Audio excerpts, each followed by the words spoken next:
Het telefoontje dat ik kreeg, de dag voordat we met Evil Superstars dus moesten optreden, dat we moesten invallen voor een groep Ash, geloof ik. En ik weet nog dat het echt wel was van, oh my god, we staan op Pukkelpop, dat is ongelooflijk. En ja, heb ik weinig geslapen die nacht. Het was echt wel een groot podium en het kabel was te kort van mijn versterker.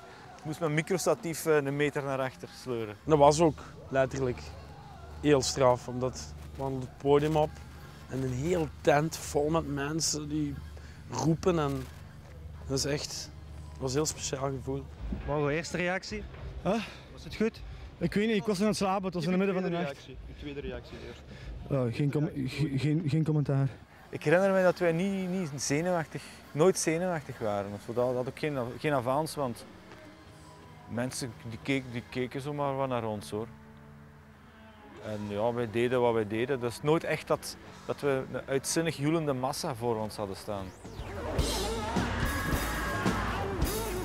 Ik weet dat ik bijna elk jaar sinds 92 dan, of 93, heb op Pukkelpop gestaan met een of andere outfit, maar met een of andere band. Dat is dus echt letterlijk naast de plaats waar ik opgegroeid ben. En weet je wat straf is? Ik ben daar nog naar school geweest vroeger. Kiewit. Dus ik ben daar naar school geweest en dat kerkje op een Kiewit. Dat is wel een tweede thuis. Ik moet zeker niet te veel frontstage kijken als ik daar sta te jengelen, want dan is het zo van...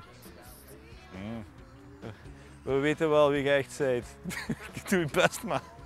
Het is zo van, oh ja, shit, ja. Ze kennen me hier. Dat is niet, ik vind het eigenlijk niet fijn. Ik speel liever voor vreemden. Want natuurlijk, dat is toch van, ja, goed bezig, allee. Ja, je moet toch... Dat is moeilijk, polsen en zo, ik weet niet.